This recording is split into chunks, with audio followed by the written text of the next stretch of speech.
जय हिंद, जय भारत। मैं राम कुमार, आपका अपने परिवार एकलव्य राम कुमार में आप सब भाई बहनों का हार्दिक स्वागत करता हूं। तो आज बच्चा मैं आपके लिए लेकर आया हूं कुछ खास क्लास 10th की मैथ का कि रख हौसला वो मंजर भी आएगा, कि रख हौसला वो मंजर भी आएगा, प्यासे के पास चलकर समंदर भी आएगा, कि वो ना बैठ थक कर है मंजिल के मुसाफिर, मंजिल मिलेगी और मिलने का मज़ा भी आएगा। ठीक है, जब तक तोड़ेंगे नहीं और तब तक छोड़ेंगे नहीं। तो आज अपन क्या पढ़ने जा रहे बच्चा क्लास 10th में? आज अपन पढ़ने जा रहे हैं वो है बच्चे समांतर श्रेणी। क्या पढ़ेंगे अपन? समांतर श्रेणी पढ़ेंगे। क्या पढ़ेंगे बच्चा? क्या पढ़ेंगे आज अपन? आप सबको बच्चा समांतर श्रेणी, समांतर श्रेणी।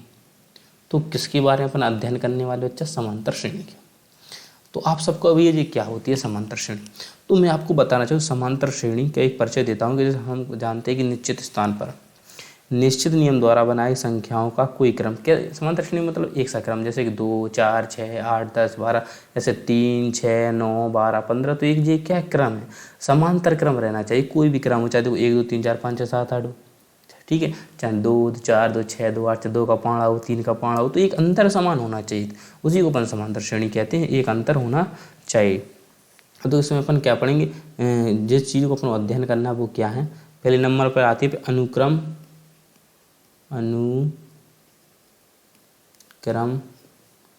एवं श्रेणी। अनुक्रम एवं श्रेणी, तो पहले इसके बारे में पढ़ेंगे। पहली चीज़ ये सीखने अपन को अनुक्रम एवं श्रेणी, ठीक है। दूसरी सीखने अपन को समांतर श्रेणी के पद, समांतर श्रेणी के पद, ये चीज़ सीखनी है। और तीसरी चीज़ इसमें क्या सीखने अपन को? समांतर श्रेणी के पदों का योग, समांतर श्रेणी के पदों का योग। चौथी चीज जो आएगी वो आएगी समांतर माध्य, समांतर माध्य। अब आपको भी जी आपने क्या लिख दिया? तो बच्चा ये मैंने इसलिए लिख दिया कि देखो अपन को समांतर श्रेणी है, तो समांतर श्रेणी के अकॉर्डिंग अपन को ये 4 चीज़ें सीखनी है इस यानी इस चैप्टर में, जो 5 पार्ट अपना है हाई स्कूल में। तो इसके अनुसार अपन को ये 4 चीज़ें सीखनी। पहला अनुक्रम एवं श्रेणी, फिर है समांतर श्रेणी के पद क्या होते हैं, फिर समांतर श्रेणी के पदों का योग, और फिर आएगा अपना समांतर माध्य। तो ये चीज़ अपन को सीखनी है। इस रूपरेखा ये है इसकी कि अपन को इतनी चीज़ों का क्या करना है? अध्ययन करना है। इन चीज़ों का क्या करना है? अध्ययन करना। तो हमने कहा बहुत अच्छी चीज़ अध्ययन कर लेंगे अपन। क्या कर लेंगे? अध्ययन कर लेंगे। समांतर श्रेणी जैसे अपन देख सकते हैं उदाहरण के तौर पर, ये कैसे समांतर श्रेणी, जैसे कि मैं आपको अगर बताना चाहूँ तो अपन ऐसे इसको ऐसे ले सकते हैं A1, A2, A3, A4, A5। मैंने एक उदाहरण ऐसा ले लिया, ठीक है। A1, A2, A3, A5 अगर मैं साइन, ठीक है। अगर मैं इसका वो एक समांतर श्रेणी होगी, ये क्या समांतर श्रेणी होगी, डेड और सब में प्लस का चिन्ह रहेगा। ऐसे नहीं कि मुँह उठा के कुछ ऐसे प्लस का प्लस में है सब, ठीक है। और ऐसे कोमा में लिखी नहीं बगा डेड अनंत तक जा रहा है, कहाँ तक जा रहा है? अनंत तक जा रहा है, ठीक है।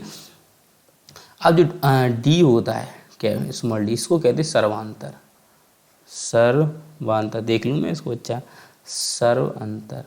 सर्वांतर का मतलब होता है ए है और एक ए है, तो इनका अंतर मतलब क्या है? पहले आखिरी अंतिम पद और प्रथम पद, यानी जिन दोनों का अंतर निकालना है तो पहले इसको लिखेंगे बाद में इसको लिखेंगे।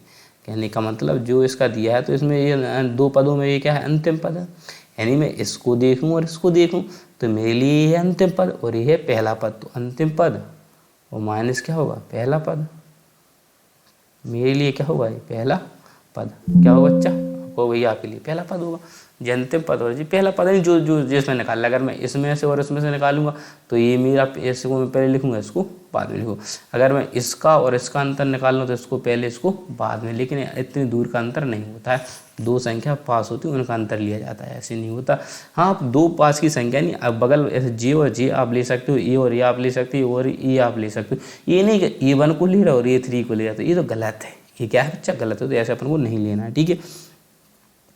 तो अपना जे अंतर बन जाएगा, ठीक है। और के डी का सर्वांतर है, ठीक है। अगर अब जी संख्या अपन जी संख्या अपन मान लिया ऐसे 1, 2, 3 और 4 डैश अनंत तक, अगर मुझे अंतर निकालना है तो डी बराबर क्या होगा, असल मैंने अंतर निकालना है तो कोई पद है उसका अंतर ये रहता है कि अपन किसी का भी अंतर निकालें। जैसे कि मैं 1 और 2 का अंतर निकालूंगा तो 2 माइनस के 1 बराबर कितना आएगा 1।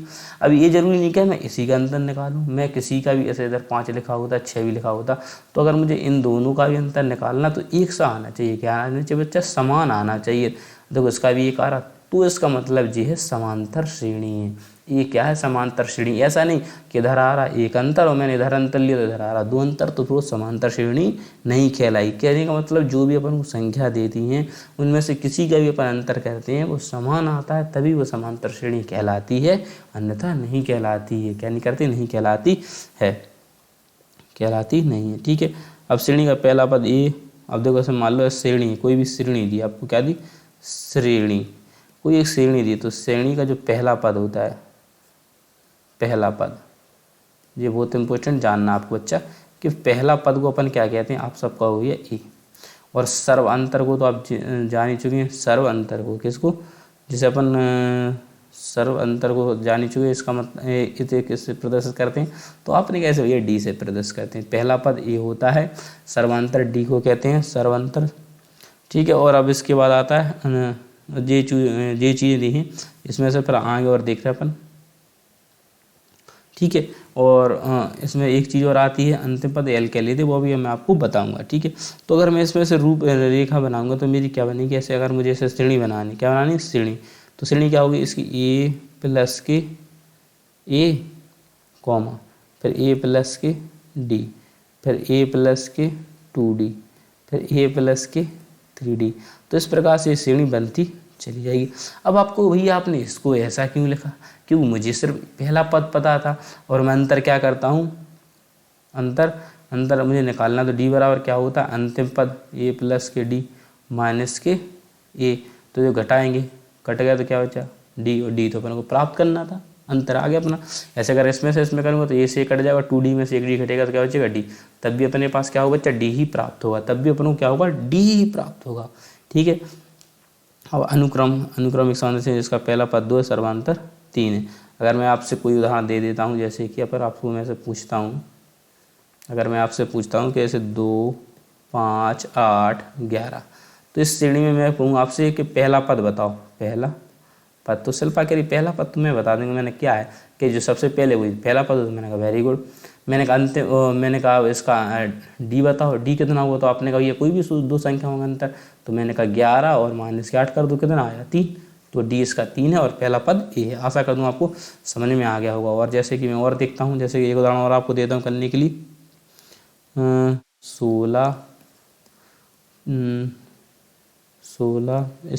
10, 6, 2 माइनस के 2। अगर इसका दे दूँ, अगर मैं आपसे पूछूँ ए क्या, तो आपका वो ए क्या अपना 10, जो पहले लिखा है वो क्या है ए का मान। और अगर आपसे पूछूँ डी कितना है, तो आपका डी मतलब अंतर, तो जैसे 6 माइनस के 10, तो कितना आएगा माइनस के 4, कितना होगा माइनस के 4। शिल्पा कह रही माइनस के 4 नहीं प्लस के 4 आए। अरे पागल, मैंने बताया था कि तुमको इस वाली संख्या में इसको घटाना, ना कि 10 में से 6। बड़ी और छोटी को नहीं देखना कि बड़ी है तो बड़ी में छोटी का, नहीं, घटाएंगे बड़ी में छोटी को, लेकिन चिन्ह आएगा माइनस का, क्या आएगा बच्चा, चिन्ह आएगा माइनस का। तो 10 में से 6 घटाया कितना बचा, 4 बचा। 6 कितना बचा आपका 4, आपने वही इतना तो मुझे समझ में आ गया। मैंने कहा वेरी गुड। अगर आपको इधर से भी घटाओगे तब भी -4 आएगा। अब शिल्पा के जी घटाएंगे तो कैसे आएगा, मैंने कहा अच्छा ये नहीं आएगा। देखो अगर जी -2 लिखा है और तुमने इस वाली संख्या घटाया तो जी -2 होगी। अब 2 और 2 जोड़ के -4 नहीं होते, तो -4 आ गया। ठीक है, आशा करता हूँ आपको इतना समझ में आया होगा बहुत अच्छे तरीके से। ठीक है, अब बात कर लेते हैं और आगे देखो, अब बात करते हैं अपन इसके आगे की। अब आगे कर दी गई इनकम श्रेणी या नहीं की जांच करना, क्या करना, जांच करना, जांच करना। देखो बहुत सिंपल है, थोड़ी अपन आज की डेमो क्लास समझ ली तो फिर बहुत मज़ा आता है, सीखने में अच्छा लगेगा आपको। जांचने के लिए क्रिया विधि है। ठीक है, तो जांच करना तो छोड़िए, अब आपको समझ में आ गया होगा कि कौन सी चीज़ क्या होती है और क्या अंतर होता है। ठीक है, सिद्ध कीजिए an और 4n के बाद और विभाजन अनुक्रम का समांतर श्रेणी है कि नहीं। जैसे कि अपन को एक एग्जाम्पल टाइप पे दे रहा है, कह रहा अपन से कि an 4n प्लस के 5, ये अपन को एक क्वेश्चन दे दिया, ये क्या दे दिया क्वेश्चन, और अपन से पूछ रहा है कि अनुक्रमिक समांतर श्रेणी है कि नहीं, क्या है एक समांतर श्रेणी है कि नहीं। हमने कहा अरे इसमें से कौन सी बड़ी बात है, इसमें कौन सी बड़ी बात है। अगर आपको ऐसे ज्ञात करना है तो उसको तो अपन क्या लिख सकते हैं, इसको अपन न्याय करने के लिए क्या लिख सकते हैं, ए एन प्लस के 1 इक्वल इसको 4 और एन प्लस के 1 प्लस के 5। इसको अपन तोड़ रहे हैं, क्या कर रहे हैं, तोड़ रहे हैं। इसको भी, इसको चलो इसको छोड़ देते हैं, इससे भी कोई इसका उपयोग नहीं है, इसको मैं हटा देता हूँ, इसका कोई मतलब नहीं है, गलत जगह चला है, इसको भी हटा देते हैं। ठीक है, इसको हटा देते हैं। देखो अपने इस पर आते हैं, अपन इसको इतना आ गया कि नहीं आ गया आपको, समांतर श्रेणी पहला पद, दूसरा पद और तीसरा पद। ठीक है, समांतर श्रेणी का पहला पद समांतर निम्न प्रकार। देखो अब अगर आप ऐसे निकाल लें, क्या निकाल लूँ, ये बच्चा, इसकी तो कोई दिक्कत नहीं है, तो सब हो गया। मैं देख रहा हूँ और कौन आपके लिए हो सकता है। देखो ये आपको स्पष्ट हो सकता है। देखो ऐसा पहला ऐसे ए प्लस के डी, अभी लिख रहा था ए प्लस के 2D, इधर ही बात करते हैं, ए प्लस के 3D और डेड डैश करके ये अनंत तक जाता है। ठीक है, तो इसमें अगर आपसे पूछता है पहला पद, तो पहला पद आप जानते हो क्या होता है, ए होता है। क्या होता है, ए। पहला पद क्या होता है, ए। और आप इसे, अगर मैं इसको दर्शाना चाहूँगी, आप इसे कैसे दर्शाएंगे, तो आप क्या कहोगे जी, ए प्लस के 0D बराबर ए प्लस के 1 माइनस के 1 इंटू डी से इस फॉर्म में लिखा गया।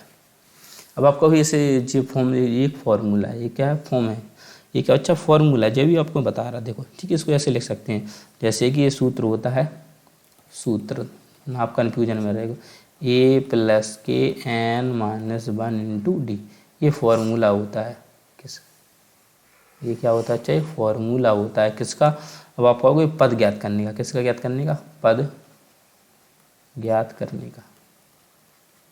ठीक है, तो ये फॉर्मूला है एक, तो बस यही था कि ये ऐसा पहला पद ज्ञात करना था, तो पहला पद ज्ञात करने के लिए फॉर्मूला लगाया, जिसमें मान रखा, तो आगे जैसे कि मुझे दूसरा पद चाहिए, दूसरा पद आप सब जानते हो कि क्या है, ए प्लस के 2D है।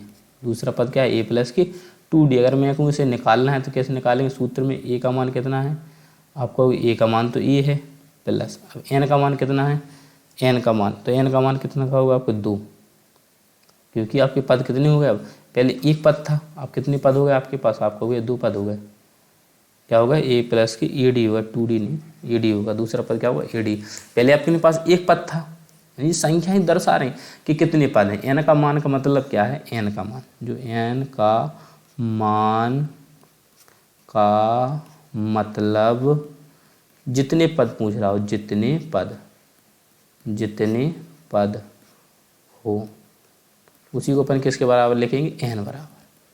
कहने का मतलब ये है कि एन का मान मतलब क्या है, कि जो अपन से पूछ रहा है, वही अपना एन का मान होगा। एन का मान का मतलब होता है जितने पद हो, जैसे 10 पद हैं, 15 पद हैं, 16 पद। जैसे कि मैंने इसमें गिना 1 2 पद, 2 ही पद की बात चल रही थी, तो मैंने क्या ले लिया, 2 माइनस के 1 इंटू डी का मान कितना होता है, डी मतलब अंतर, तो डी मतलब अंतर कितना निकल रहा है, डी निकल रहा है। डी कैसे निकलेगा, वापस से घटाओगे तो ए से कट जाएगा और डी बचेगा, वो डी मैंने इधर लिख दिया। पहला पद हमको पता ही था, तो जी ए प्लस के 1 इंटू डी, तो बराबर क्या आ गया, ए प्लस के डी। तो दूसरा पद क्या आ गया अपना, ए प्लस के डी। अगर मुझे अब तीसरा पद है, ये है कि नहीं, तीसरा पद निकालना है, ऐसे तीसरा पद, तो कैसे निकालूंगा, तीसरा पद। अगर मुझे तीसरा पद बच्चा निकालना है तो सूत्र क्या होता है, ए प्लस के एन माइनस के 1 इंटू डी, ये सूत्र होता है। अब ए का मान अपन को पता, आपने कहा नहीं, मैंने कहा एन का मान पता, आपने कहा हाँ एन का मान पता है, मैंने कितना है, आपने कहा तीसरा पद पूछा तो 3 है, माइनस 1 इंटू डी। तो मैंने कहा ए प्लस 3 में से एक घटेगा, कितने बचेंगे, 2 इंटू डी, तो बराबर क्या होगा, ए प्लस के 2D। देखो जी था तीसरा पद, आ गया कि नहीं आ गया, आपने कहा आप तो मजा आ गया, समझ में आ गया। तो जी जब भी पद ज्ञात करने हो तो ये फॉर्मूला मैं दिया, तो आपको ये फॉर्मूला यूज करना है, जिससे कि आपको मज़ा आ जाएगा लगाने में। क्या है बच्चा, मज़ा आ जाएगा लगाने में। ठीक है, और इसमें कुछ नहीं है, इस पर समाधान से ज़्यादा बढ़ते या घटते हैं, जबकि डी क्रमशः धनात्मक या ऋणात्मक होता है, ये आपको सब पता है। ठीक है, तो आपको ये फॉर्मूला यूज करना है, ए एन, इसको अपन ए एन बराबर क्या लिख सकते हैं, ए प्लस एन माइनस के 1 इंटू डी। आप इसको ऐसे भी लिख सकते हैं इस फॉर्मूले को। ठीक है, इसे नोट डाउन कर लें, मोस्ट इम्पोर्टेंट, अभी क्वेश्चन होंगे आपके, मोस्ट इम्पोर्टेंट है, फॉर्मूला याद कर लो, काम में आएगा, मज़ा आएगा सवाल लगाने में। ठीक है, अच्छा आपको बहुत आएगा मज़ा। ठीक है,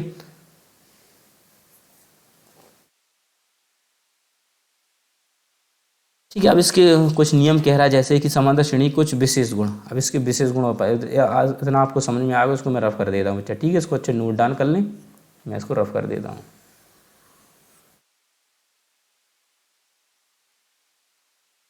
ठीक है, मैं रफ कर दिया। अब देखो, अब है समांतर श्रेणी के कुछ गुण। समांतर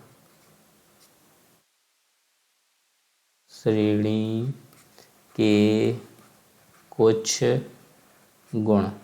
तो समांतर श्रेणी कुछ गुणों की बात कर लेते हैं। जैसे कि पहला पॉइंट वो कह रहा है कि देखिए समांतर श्रेणी में प्रत्येक पद है। समांतर श्रेणी जो होती है, समांतर श्रेणी, तो समांतर श्रेणी का प्रत्येक पद, क्या मतलब, प्रत्येक पद, समांतर श्रेणी का प्रत्येक पद में कोई संख्या जोड़ी या घटाई जाए तो परिणामी समांतर। इसमें अगर हम जोड़ते हैं, जोड़ें या घटाएं, इसमें हम कोई भी चीज़ जोड़ दें समांतर श्रेणी के प्रत्येक पद में, या कोई चीज़ जोड़ दें या हम क्या कर दें, घटाएं, जोड़ें या क्या करें, उसको घटाएं, तो परिणामी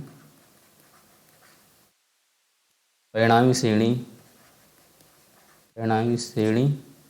भी समांतर श्रेणी में भी समांतर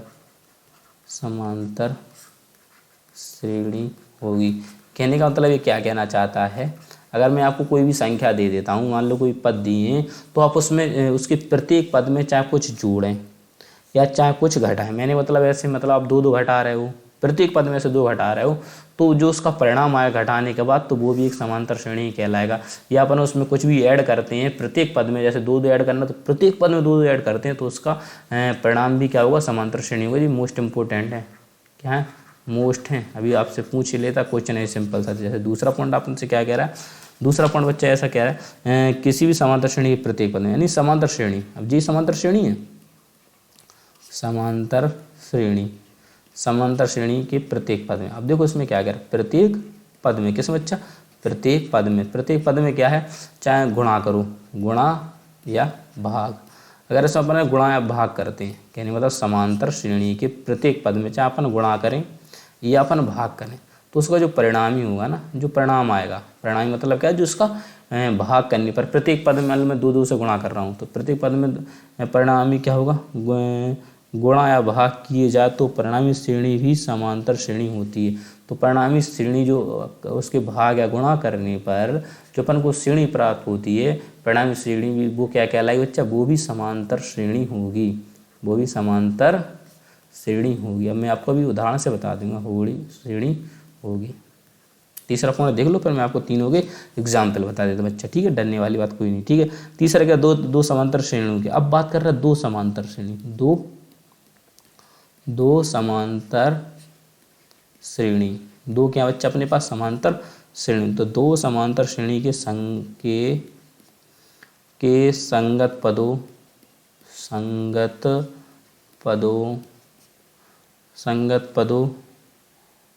पदों को यदि जोड़ा या घटाया जाए, संगत पदों को जोड़ा या घटाया जाए, जोड़ा या क्या करा जाए बच्चा, घटाया जाए, जोड़ा या घटाया जाए तो परिणामी श्रेणी समांतर श्रेणी हुई।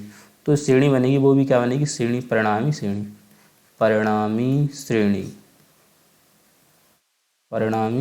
भी क्या होगी, समांतर श्रेणी होगी। क्या होगी बच्चा, समांतर श्रेणी होगी।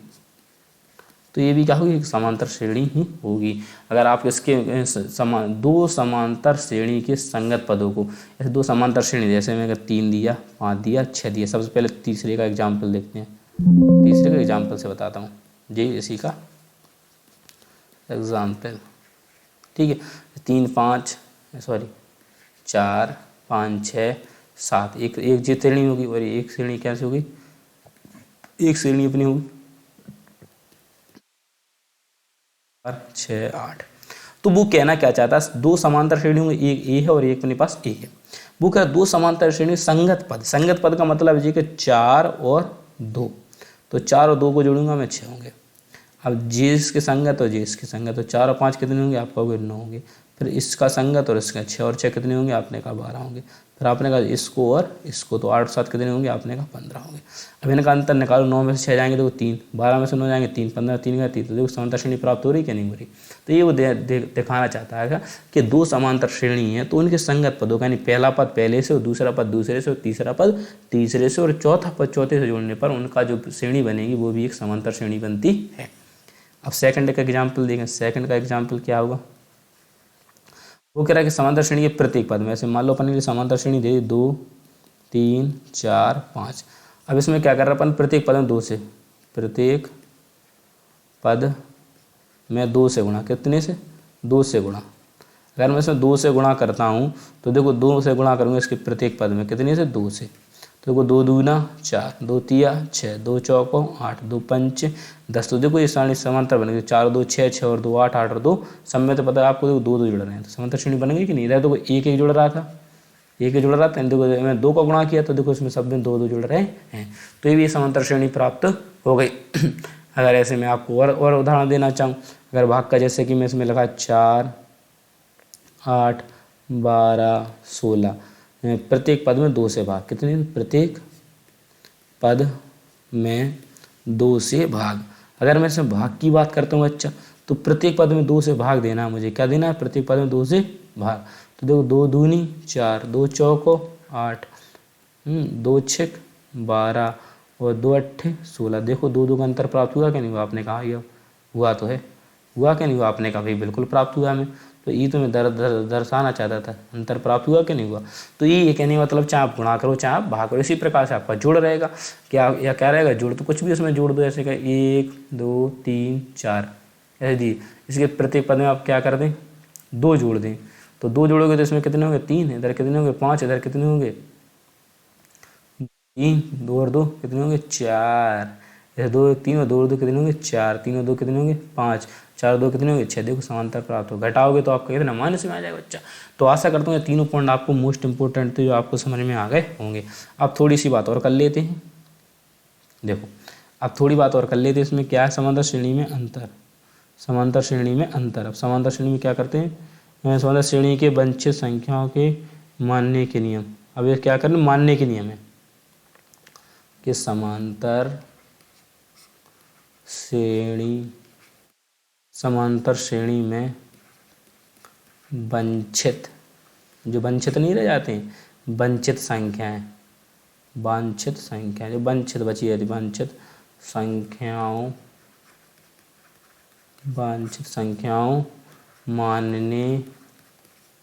मानने के नियम। तो आपको क्या मानना है वो आपको बता रहा हूँ मैं, कि आपको क्या मानना और क्या नहीं मानना। जैसे कि नियम नंबर 1, नियम फर्स्ट, तो आपका नियम फर्स्ट क्या कहता है, यदि समांतर श्रेणी में ऐसी 3 संख्या लेनी हो जिनका योग ज्ञात करना हो। 3 क्या लेनी हो, 3 संख्याओं को लेना हो, क्या लेना हो, 3 संख्याओं को लेना हो समांतर श्रेणी में। समांतर श्रेणी में किसमें बच्चा, समांतर श्रेणी में। अगर समांतर श्रेणी में आपको कितनी संख्याओं की बात कर रहा है, 3 संख्याओं, कितनी, 3 संख्या लेनी जिनका योग, जिनका क्या करना है अपन को, योग ज्ञात करना है। क्या करना है, योग ज्ञात करना है। क्या ज्ञात करना है आपको, ये 3 समांतर श्रेणी लेनी जिनका योग ज्ञात करना है। तो अपन वो संख्या कौन कौन सी मान सकते हैं, आप मान सकते हो बच्चा उसको a माइनस के डी कॉमा ए और a प्लस के डी। जब भी समांतर श्रेणी की बात हो और 3 संख्या आपको मानना हो और उनका अपन को योग ज्ञात करना हो, तो आपको ये 3 संख्या माननी, पहली a प्लस डी, दूसरी a और तीसरी a प्लस के डी। आप ये संख्या मानोगे आपका सवाल बहुत आसान हो जाए। जैसे कि आप इसे लिखोगे a माइनस के डी प्लस a और प्लस के a प्लस के डी, तो उससे डी कट जाएगा और a जुड़ जाएगा, तो अपना कितना होगा 3a, और जो अपन को संख्या दे रहा होगा वो काट लोगे, a का मान आ जाएगा। बस आपको a का मान रख दो तो आपकी बात बन जाएगी। क्या बन जाएगी बच्चा, बात बन जाएगा, आपका सवाल आसान हो जाएगा करने के लिए, ठीक है। रूल नंबर 2 क्या कहता है, रूल नंबर 2 के यदि समांतर श्रेणी में 4 संख्या लेनी हो, अब क्या लेनी हो, 4 संख्या लेनी हो। अभी 3 संख्या की बात कर रहा था, अब बात करेगा 4 संख्याओं की। 4 संख्याओं समांतर श्रेणी में, किसमें बात चल रही हो, समांतर श्रेणी में, किसमें बच्चा, समांतर श्रेणी में, किसमें, समांतर श्रेणी में बात चल रही हो और 4 संख्या लेनी हो जिनका योग ज्ञात करना हो। क्या करना हो, जिनका योग ज्ञात करना हो, क्या करना हो, योग ज्ञात करना हो, तो अपन को क्या करना, उन संख्या को क्या मानना, अपन को उन संख्याओं को अपन को मानना है क्या, ए माइनस के 3d, फिर ए माइनस के डी, फिर क्या लेना, ए प्लस के डी, और फिर लेना ए प्लस के 3d, ए प्लस के 3d। आप इस प्रकार से भी इसको मान सकते हैं, और अपन चाहें तो इस 3d की जगह 2d भी मान सकते हैं, ठीक है। जरूरी नहीं है कि मैं 3d मानूँ, मैं ए माइनस के 2d और ए माइनस के डी और ए प्लस के डी और इधर 2 भी ले सकते हैं बच्चा, ठीक है। जिससे जे जोड़ेंगे तो जे और जे कट जाएगा, जे और जे जोड़ कट जाएगा, और जुड़ने पर कितना आ जाएगा, 4a, कितना आ जाएगा, 4a करोगे आपका सवाल हल हो जाएगा।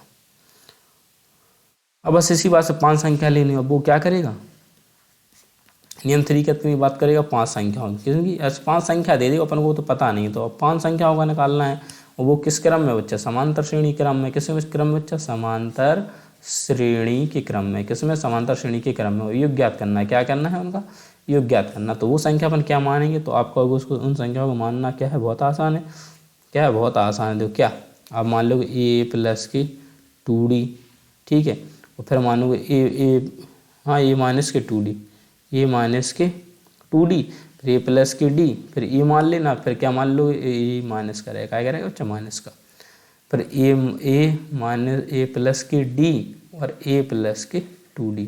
देखो ए माइनस की डी हो गया, और ए माइनस की डी होगा जी ए माइनस के 2d, ए माइनस का डी जी ए है, ए प्लस का डी, ए प्लस के 2d, तो 1 2 3 4 ये 5 संख्या होगी। अब इससे जे कट जाएगा, जिससे जे कट जाएगा, जोड़ने पर इसका कितना आएगा, 5a बनेगा। तो आप इसको डाट मार रखोगे और आपका सवाल क्या हो जाएगा, डाट हल हो जाएगा जी। इसमें देखो 3 संख्याओं में 3 आ रहा है, 4 संख्याओं में 4a आ रहा, और 5 संख्याओं में 5a आ रहा है, ठीक है। तो ये समझ में आएगा किस प्रकार से मैंने आपको बता दिया, किस प्रकार से आपको ये करना है, ठीक है। मैं इसको रफ करता हूँ और आपको बताने का प्रयास करता हूँ कि वो आपको और क्या करना है, ठीक है।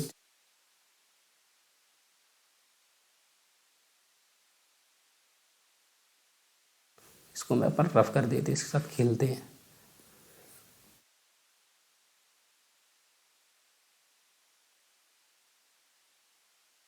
रफ हो गया, ठीक है। अब बात कर लेते हैं अपन, देखो अब बात करते हैं अपन, अब लास्ट हो रहेगा समांतर श्रेणी में n पद, समांतर समांतर श्रेणी में n पद। अब बात इसकी क्या है, समांतर श्रेणी में n पद क्या है, तो n पद क्या है, हम समांतर श्रेणी का प्रथम पद, ये आप सब जानते हैं, प्रथम पद तो ये होता ही है, प्रथम पद क्या होता है आपका, ये होता है, और सर्वांतर जो होता है वो कितना होता है, आप क्या जानते हो उसे, क्या कहते हैं, डी से जानते हो उसे, किससे दर्शाते हैं अपन, डी से दर्शाते हैं। अब इसमें एक चीज़ और जुड़ जाती है, अंतिम पद, अंतिम पद। तो अंतिम पद को आप सब जानते हैं, क्या कहते हैं अपन, अंतिम पद को एल, एल मतलब लास्ट, ए मतलब आरंभ, ए से आरंभ, एल से लास्ट, और डी से अंतर, ठीक है। तो ये बन गया। अब इसका सूत्र क्या बनेगा, एन व पद अंत से, एन व पद अंत से, किससे बच्चा, अंत से। अब अंत से निकालना, अपन को पहला पद नहीं दे रहा हो, अंतिम पद दे रहा हो, तो ये इसका सूत्र क्या होता है, एल एल और माइनस और एन माइनस के 1 इंटू टी, ठीक है। अब अपन को क्या है, अपन को प्रथम पद नहीं देगा, क्या नहीं देगा, प्रथम पद नहीं देगा, सवाल में क्या नहीं देगा, प्रथम पद क्या नहीं देगा, अपन को नहीं देगा, ठीक है। अपन को अंतिम पद देगा, तो अंतिम पद से अपन को एन भाग मतलब क्या, अंतिम पद। अगर अंतिम पद से निकालना सूत्र क्या लगाना, एल माइनस पोस्ट में एन माइनस 1 इंटू डी, सिर्फ ए की ए है तो ए लिखना, और अगर अंतिम पद है तो एल माइनस का चिन्ह लगाना, और प्रथम पद से निकालना तो ए प्लस का लिखना, बकाया सेम टू सेम, और कुछ फर्क नहीं है। अगर पहले पद से निकालते तो क्या होता है, ए प्लस के एन माइनस 1 इंटू डी रहता है। देखो सेम फॉर्मूला पूरा है कि नहीं, सिर्फ बदला इधर 2, और अंतिम पद से क्या हो जा रहा है जी, एल माइनस के एन माइनस के 1 इंटू डी। कहने का मतलब जे इसका इतना पोषण तो एक जैसा रह रहा है, कितना पोषण आपका भैया, जैसे कि इतना इतना पोषण, इसका इतना इतना पोषण तो एक जैसा रह रहा है, सिर्फ बदल क्या आ रहा है, अगर प्रथम पद है तो ये लेना, अंतिम पद है तो एल माइनस 1 लेना, बस बकाया सब सेम टू सेम है, ठीक है। और मैं आपको कोई दर्शा नहीं रहा, यही चीज़ आपको बताना चाह रहा था, ठीक है। आपको ये सूत्र में अब परिमिति समांतर श्रेणी के माध्यम, लास्ट और बचा आपका, इसको मैं रफ कर देता हूँ।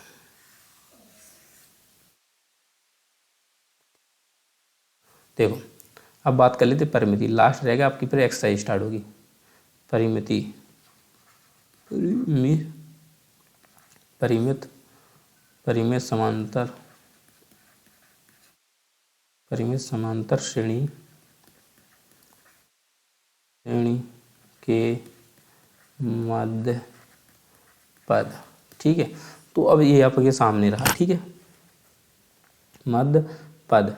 तो अब ये पहला पद होता है, पहला पद क्या होता है आप सब जानते हैं, पहला पद क्या होता है ये, और सर्व अंतर कितना होता है, सर्वांतर जिसे कह देते हैं डी होता है, ठीक है। और आपको क्या बोलते हैं, कुल पद। कुल पद क्या होंगे आपके, एन होंगे, कि कितने पद हैं, तो आपने कहा एन पद हैं, ठीक है। तो विषम और सम के लिए यदि क्या है, विषम है, एन क्या है, विषम, यानी पदों की संख्या क्या है, विषम, पदों की संख्या मतलब विषम, 15 है, 16 है, 17 है, 17, 19 ऐसे पद। तो मध्य पद क्या होगा आपका, मध्य पद अगर अपन निकालेंगे तो क्या होंगे, मध्य पद एन प्लस का 1/2 वां पद, और ए, तो ए फिर क्या लगाएंगे, ए प्लस की एन प्लस का 1/2 माइनस 1 इंटू टी। ये फॉर्मूला आपका होता है। देखो तो अपन को मध्य पद निकालना है, तो अपन को पता है मध्य पद क्या होगा, विषम के लिए क्या होगा, एन प्लस की 1 होगा, ठीक है। अपन समांतर माध्य निकालते तो वही मध्य पद की बात हो रही। तो एन प्लस 1 बटे क्या लगाना है, 2 लगाना है। बस एन की जगह इतना लिखना है, जो एन होता था, एन अब अपन इधर लिखते थे, तो उस एन की जगह अपन को इतने को लिखना है बस, और बका सेम टू सेम है। और यदि विषम हो, यदि एन क्या हो, सम हो, यदि एन क्या हो, सम हो, क्या हो बच्चा, क्या हो, सम हो, तो क्या होगा, तो n/2 वां पद और n/2 + 1 वां पद। इन दोनों पदों से निकालते हैं, निकाल समांतर माध्य का जैसे कहते हैं बच्चा, वो इसकी बात चल रही। मध्य पदों के जो क्रम से क्या होगा, a प्लस के n/2 माइनस के 1 इंटू डी, तथा a प्लस के n + 1/2 माइनस के, थोड़ा मिस्टेक हुआ, देखो ये बटा में 2 रहेगा, प्लस के इसके 1 और माइनस 1 इंटू डी, इतना रहेगा जी, इंटू डी। इस प्रकार से फॉर्मूले, बस ये ध्यान रखना, बकाया कुछ नहीं होना है इनमें, ठीक है। n/2 तथा ए बराबर क्या कर लिख सकते हैं, ए प्लस के n/2, क्योंकि ए से ए कट जाएगा, तो n/2 इंटू डी। तो अपन उसको ऐसा लिख सकते हैं, ऐसा लिख सकते हैं, बाका इसको फॉर्मूला ही और ही। तो ठीक है, इस प्रकार से अपन क्या करना है, इसको द्वारा दिए गए हैं, तो इस प्रकार से अपन क्या, इनके पद, एक पद इससे निकलेगा और एक पद इससे निकलेगा, ठीक है। तो अब बकाया से अपन क्या करेंगे, बुक से हल करेंगे क्वेश्चन को, बहुत मस्त तरीके से आप सीखेंगे, ठीक है। अगर आप नए हैं तो चैनल को क्या कर लें, सब्सक्राइब कर लें, ठीक है, और लाइक भी कर दिया करो, मानो तो, नहीं हो तो बात ये लगे, ठीक है। तो आप सबसे विदा लेते हैं, मिलते हैं बहुत जल्द नेक्स्ट वीडियो में। जय हिंद, जय भारत, इनकलाब जिंदाबाद, भारत माता की जय।